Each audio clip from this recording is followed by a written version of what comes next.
Welcome back to my YouTube channel. Hi friends, నేను మీ Shashank Kumar Tummala Srisailam శివమయం channel నుండి. ఇవాళ నాతో పాటు మన ధృతి తుమ్మల గారు కూడా ఉన్నారు. మేమిద్దరం ఇవాళ మన విజయవాడలో రహస్యంగా ఉన్న శ్రీ కనకదుర్గ అమ్మవారి గుడిని మీకు చూపించడం జరుగుతుంది. ఎవరైనా మన శ్రీశైలం శివమయం ఛానల్ సబ్స్క్రైబ్ చేయకపోతే వెంటనే చేయగలరు. పక్కనే ఉన్న గంట సింబల్ ను ప్రెస్ చేస్తే మన ఛానల్ నుండి వచ్చే వీడియోస్ కి మీకు నోటిఫికేషన్ వస్తుంది. విజయవాడలో ఇంద్రకీలాద్రి కొండపైన ఉన్న కనకదుర్గమ్మ గుడి కాకుండా ఇంకొక రహస్య గుడి ఉందని చాలామంది వినే ఉంటారు. అవును, అది నిజమే. ఇప్పుడు ప్రతినిత్యం పూజిస్తున్న ఇంద్రకీలాద్రి కొండపైన కొలువై ఉన్నది కనకదుర్గ అమ్మవారి మెట్టినిల్లు అని అందరికీ తెలిసిందే. అక్కడికి అందరూ వెళ్లి ఉంటారు. కాని అమ్మవారి పుట్టినిల్లు ఎక్కడున్నది అని చాలామందికి తెలియదు. విజయవాడలో ఇంద్రకీలాద్రి కొండమీద కాకుండా ఎక్కడో ఇంకొక దగ్గర అమ్మవారి రహస్య గుడి ఉందని, అక్కడ అమ్మవారు చాలా ఉగ్రరూపంలో ఉంటారని చాలామంది చెప్పగా విని ఉంటా. ఈరోజు మన శ్రీశైల శివమయం ఛానల్ ద్వారా అందరికీ ఆ గుడి విషయాలను చూపించాలని అనుకుంటున్నాము. మీరందరూ ఆ గుడిని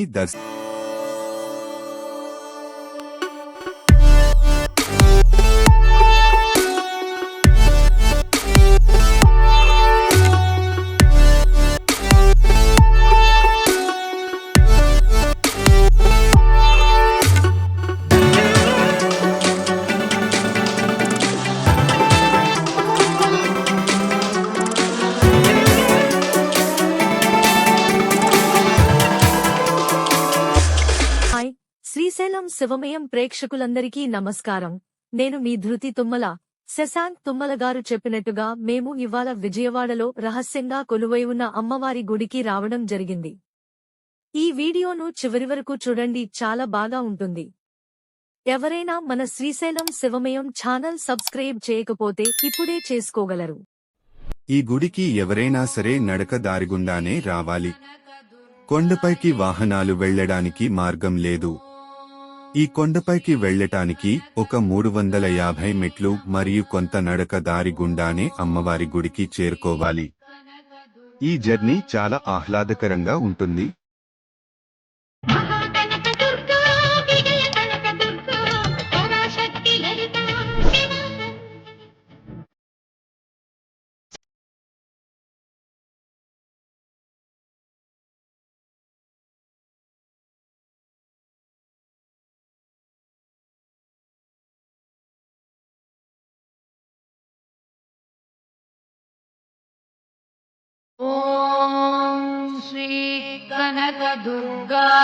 ఫ్రెండ్స్, ఇంతవరకు మన ఛానల్ సబ్స్క్రైబ్ చేసుకున్నట్లయితే కింద రెడ్ కలర్ లో కనిపిస్తున్న సబ్స్క్రైబ్ బటన్ మీద ప్రెస్ చేసి పక్కనే ఉన్న బెల్ ఐకాన్ యాక్టివేట్ చేసి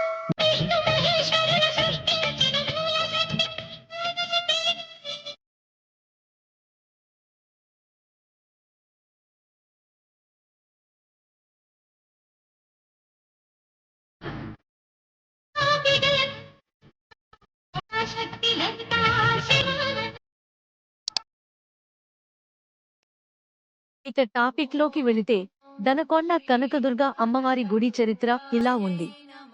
మొదట అమ్మవారు దక్షిణాది నుండి కదలి ఉత్తర దిక్కున వచ్చి విజయవాడలోని మొగలిరాజపురం కొండపైన వెలసింది. ఆ రోజుల్లో ఒక గొల్లవాడు మేకలు మరియు గొర్రెలు తోలుకుని ఆ కొండపై ప్రాంతానికి వెళ్లేవాడు. ఒకరోజు అతనికి ఆ కొండ ప్రాంతంలో ఎక్కడో గజ్జల శబ్దం వినిపించింది. ఆ శబ్దం ఎక్కడ నుండి వస్తుందా అని ఆ కొండ ప్రాంతం పైన వెతకగా ఒక సాధారణ స్త్రీ రూపంలో అమ్మవారు గొల్లవానికి కనిపించి కొన్ని బంగారు నాణేలు ఇచ్చి, ఇక్కడ నుండి వెళ్లిపో, వెనక్కి తిరిగి చూడకుండా అని చెప్పింది. అప్పుడు ఆ గొల్లవాడు ఎంతో ఆతృతతో ఆ బంగారు నాణేలు తీసుకొని వెళ్ళిపోతుండగా అమ్మవారిని చూడాలని అనుకోని 3వ మలుపు దగ్గరికి వచ్చి తొంగి చూడగా వెంటనే అమ్మవారు అక్కడ మాయమైపోయింది అని ఒక ప్రతీక. ఆ గొల్లవాడు అమ్మవారిని ఎక్కడైతే 3వ మలుపు దగ్గర చూడాలనుకున్నాడో అక్కడే ఆ గొల్లవాడు శిల అయినాడు అని ఇక్కడి చరిత్ర చెబుతుంది. ఆనాటి నుండి ఈ కొండను ధనకొండ అనే పేరుతో పిలుస్తుంటారు. దారి పొడుగునా అమ్మవారి నామం జపిస్తూ ఆహ్లాదకరమైన వాతావరణంలో చివరిగా మనం ప్రధాన గుడి దగ్గరికి రావడం జరిగింది. ఇక్కడ గుడిలోకి మొబైల్ ఫోన్స్ అలౌడ్ లేదండి. అందువలన మనం అమ్మవారిని చూపివ్వలేకపోయాము. ఈ ప్రదేశంలోనే కనకదుర్గ అమ్మవారు స్వయంభూగా వెలిశారు. ఈ గుడిలో అమ్మవారు శక్తి స్వరూపిణిగా, అలానే కోరిన కోర్కెలు తీర్చే కొంగు బంగారమే విరాజిల్లుతుంది. వీలైతే అందరూ ఒకసారైనా ఈ గుడిని దర్శించండి. ప్రతిరోజు ఉదయం ఇక్కడ అమ్మవారి నిజరూప దర్శనం ఉంటుంది. రుద్రనామం భజేహం.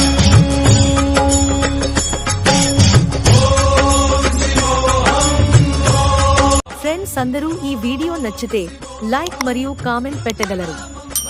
ఓం కనకదుర్గాయే నమః. ఓం నమః శివాయ.